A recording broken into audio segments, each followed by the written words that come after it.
नमस्ते मंडळी, मी शिल्पा आकार क्राफ्टवर आपल्या सगळ्यांचं स्वागत करते।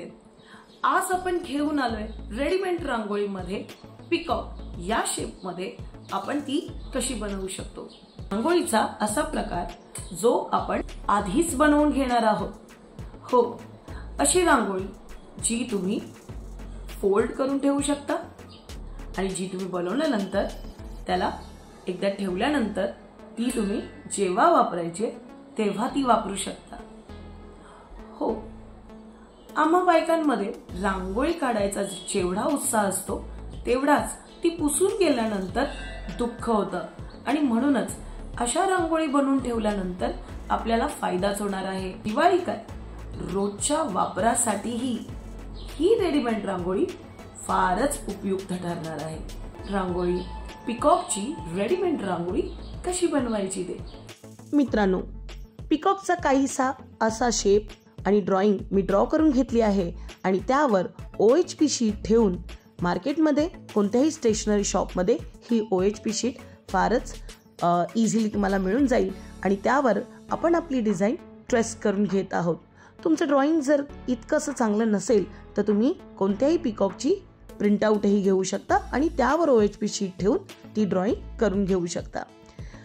ड्रॉइंग करून झाल्यानंतर ते शेप आणि तो पिकॉकचा शेप मध्ये कट करून घ्या आणि कट केल्यानंतर फेविकॉलच्या अशा पद्धतीने लेयर चढवा। जरुरी नाहीये की तुम्ही फेविकॉलचा डायरेक्ट लेयर चढवा, तुम्ही इथे समप्रमाणात फेविकॉल आणि तेवढ्याच प्रमाणात पाणी घेतल्यास ते मिक्स करून घेतलेला भागही किंवा घेतलेलं मिश्रणही तुम्ही इथे लावू शकता किंवा यूज करू शकता। हळूहळू प्रत्येक शेपमध्ये आपल्याला पाहिजे त्या रंगसंगतीच्या शेडिंगमध्ये तुम्ही रंग भरू शकता। जसं नॉर्मली आपण रांगोळी काढताना आपण व्हाईट रांगोळी नंतर त्यामध्ये रंग भरतो, तसेच काहीसे रंग तुम्हाला इथे भरून घ्यायचे आहेत। ही प्रोसेस फारच सोपी आणि सुंदर आहे, पण थोडीशी रांगोळीला तुम्हाला मेहनत घ्यावी लागेल।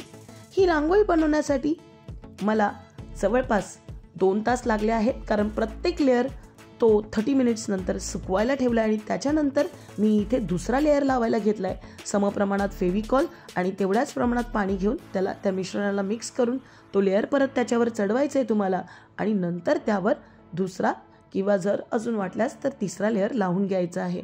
ही लेअर का लावावं?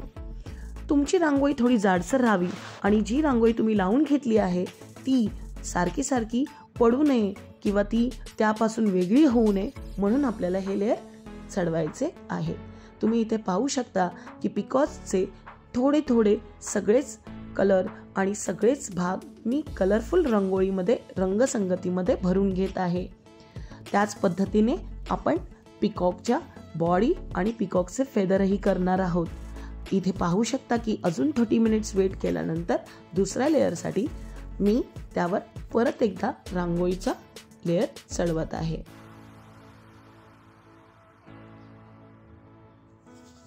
हे पूर्णपणे ही प्रोसेस झाल्यानंतर तुम्ही फेदरलाही त्याच पद्धतीने रांगोळी लावून घेऊ शकता। फेदरमध्ये 3 वेगवेगळे कलर असल्यामुळे एक एक एक एक लेअर तुम्ही पहिला घ्या। जसं मी इथे ब्लू घेतला आहे, नंतर ऑरेंज घेतला आहे आणि नंतर मी ग्रीन लावून घेतला आहे। तुम्हाला हवे त्या आणि पाहिजे असलेल्या रंगसंगतीमध्ये तुम्ही ही तुमची रांगोळी पूर्ण करू शकता। हळूहळू जसे जसे त्यावर रंग भरत जातील आपली रांगोळी अजूनही मोहक आणि सुंदर दिसत राहील। कंप्लीट झालेल्या रांगोळीवर तुम्ही पाहू शकता की माझी पूर्ण झाल्यानंतर ही काहीशी अशी दिसते। कंप्लीट झालेल्या रांगोळीवर मी ॲक्रेलिक व्हाईट कलरने असे डॉट लावून घेतले आहेत आणि येलो कलरने अशा प्रकारची बॉर्डर करून घेतली आहे। पूर्ण झालेली रांगोळी काहीशी अशी दिसेल। बॉर्डर जर तुम्हाला करता येत नसेल तर तुम्ही काही दुसरे ऑल्टरनेटिव्ह जसे मार्कर पेन किंवा व्हाईट मार्करचाही वापर करू शकता, पण लक्षात ठेवा ज्याही गोष्टी तुम्ही वापराल रांगोळीवर फार हलक्या प्रमाणात वापरा। रेडीमेड रांगोळी बनवण्याची पद्धत तुम्हाला कशी वाटली? ही आमची प्रोसेस कशी वाटली आम्हाला कमेंट बॉक्समधून नक्की कळवा। आणि हो, तुम्हीही अशी रांगोळी बनवू इच्छिता की नाही?